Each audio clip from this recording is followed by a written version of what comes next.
centuries, they stood against the might of the Roman Empire, employing cunning strategies, exploiting the terrain, and uniting under charismatic leaders to defend their lands.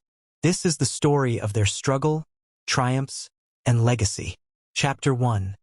A Land Unconquered. Rome's attempts to conquer Germania were born of ambition but met with insurmountable challenges.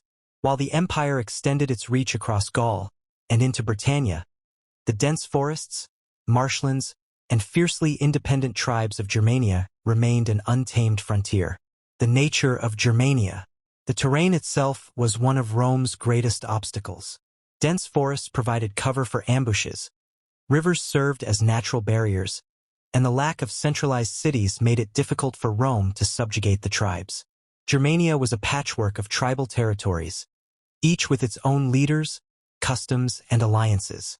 Decentralization. Unlike Rome's structured provinces, Germania lacked a unified government. This made it difficult for Rome to impose control but also made the tribes vulnerable to divide-and-conquer tactics. Cultural identity. The Germanic tribes valued freedom and autonomy, rejecting Roman notions of centralized authority and taxation. Chapter 2. Arminius and the Battle of Teutoburg Forest. The defining moment of Germanic resistance came in 9 CE when Arminius, a Cherusci chieftain, led his forces to victory at the Battle of Teutoburg Forest.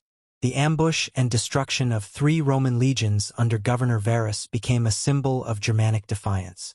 Arminius's leadership. Arminius, trained in Roman military tactics, turned his knowledge against his former allies. His plan involved luring the Romans into the dense, unfamiliar terrain of the Teutoburg Forest, where their disciplined formations were useless. Exploiting terrain. Arminius's forces used the forest to conceal their movements, striking from multiple directions and isolating Roman units. Psychological impact. The defeat was not just a military loss for Rome, but a blow to its confidence. Emperor Augustus reportedly lamented, "Quintilius Varus, give me back my legions." The aftermath. The victory at Teutoburg forced Rome to abandon its ambitions of conquering Germania. The Rhine River became the de facto border between the Roman Empire and the Germanic tribes. Chapter 3. Guerrilla Warfare and Persistent Resistance. The Germanic tribes never waged prolonged campaigns like Rome but excelled in guerrilla tactics. Their intimate knowledge of the terrain and ability to strike quickly and retreat made them formidable opponents. Ambushes and raids. Germanic warriors preferred ambushes and surprise attacks over open battle. They targeted Roman supply lines, isolated garrisons, and vulnerable marching columns. The Harz campaigns.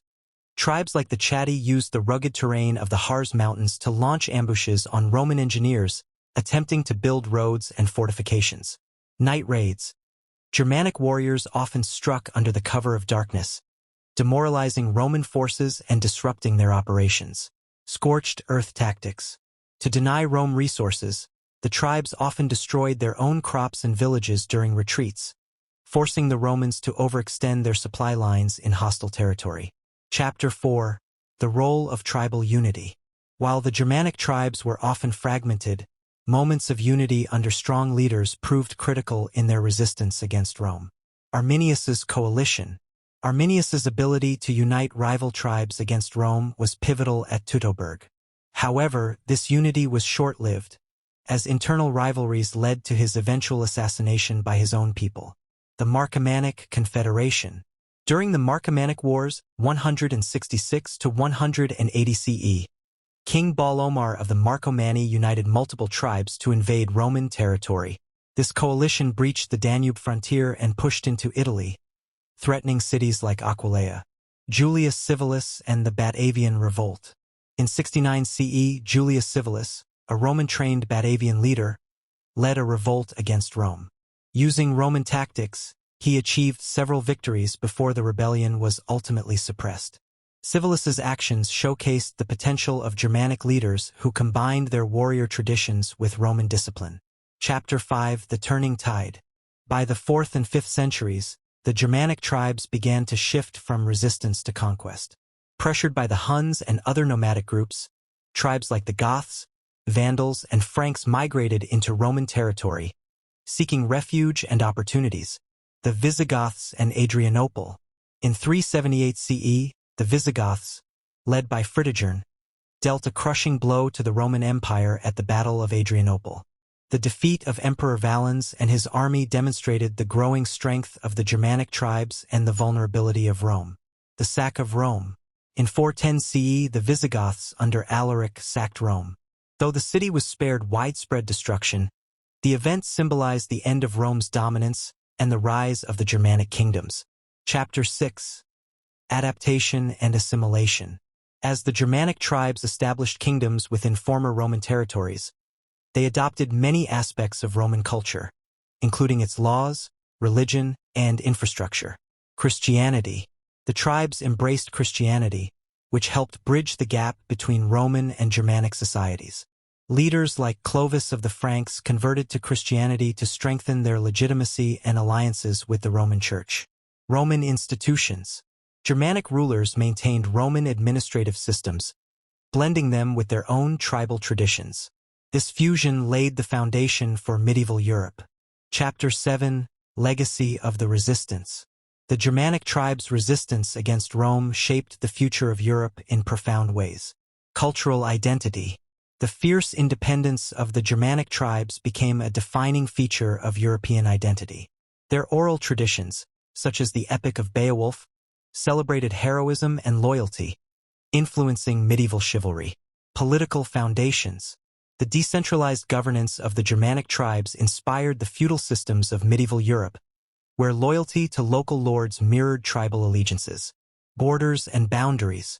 The Rhine and Danube, established as boundaries during the Roman-Germanic conflict, remained important cultural and political divisions in Europe for centuries.